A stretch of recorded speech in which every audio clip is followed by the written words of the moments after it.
बच्चों, आओ हम ज्ञानदेव को एबीसी को पढ़ें और आगे बढ़ें। बच्चों देखो, आज हम पुनः आप लोगों को स्वर और व्यंजन को अंग्रेजी में कैसे लिखते हैं, हिंदी के स्वर और व्यंजन को अंग्रेजी में कैसे लिखते हैं, वो आपको हम बताएंगे। बच्चों देखो, ये है स्वर, ये सभी स्वर हैं।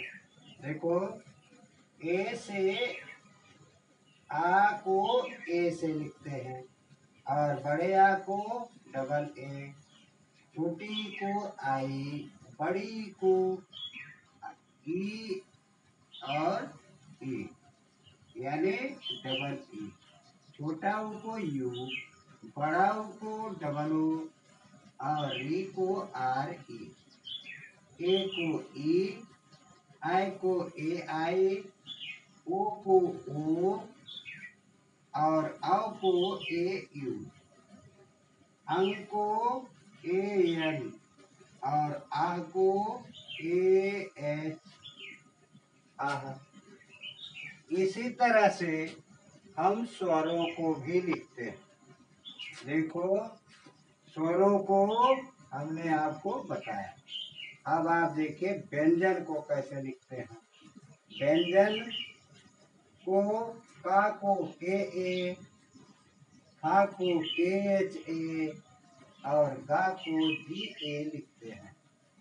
अंगा को घा को जी एच ए और अंगा को एन जी।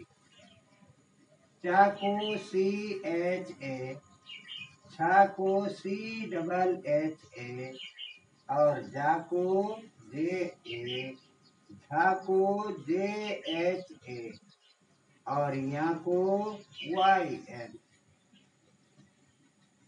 जिसका माने टमाटर होता है उसको हम टी ए से लिखते हैं। टी ए से टा, टी एच ए से ठा और डा को डी ए, ढा को डी एच ए, अड़ा को एन ए, ता को टी ए, था को टी एच ए, दा को डी ए और धा को न डी एच ए और ना को एन ए ना।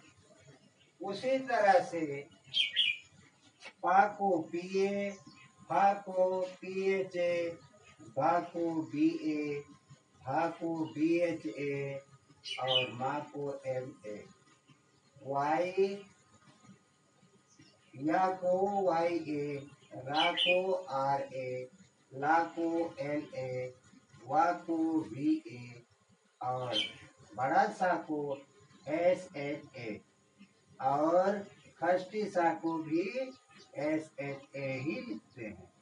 छोटे सा को एस ए, हा को एच ए और छठ को के एस एच ए और तरा को टी आर ए, या को जी वाई ए।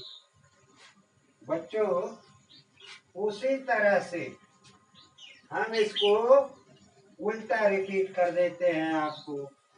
देखो, जी वाई ए ज्ञा, टी आर ए त्रा, के एस एच ए छत और एच ए हा, एस ए छोटा सा, एस एच ए खष्टी सा, एस एच ए बड़ा सा, वी ए वा, एल ए ला और आर ए रा, वाई ए या, एम ए मा, बी एच ए भा और बी ए बा, पी एच ए फा, पी ए पा।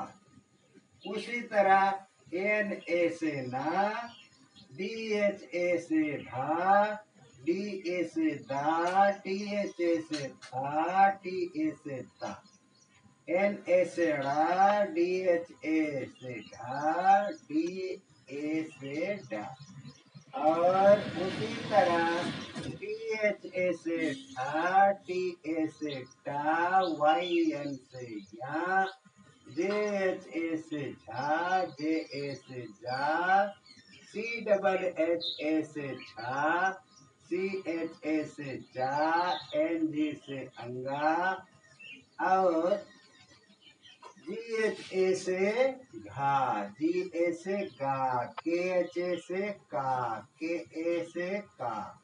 तो उसी तरह स्वरों को भी देखिए, AH से आह, AN से अंग, AU से औ, और O से ओ, और AI से ऐ, ई से ए, RE से री, डबल O से ऊ, U से ऊ, और डबल E से बड़ी ई, आई से छोटी ई, डबल ए से बड़ा आ, और ए से छोटा आ। ये रहा आपका हिंदी को अंग्रेजी में बनाने का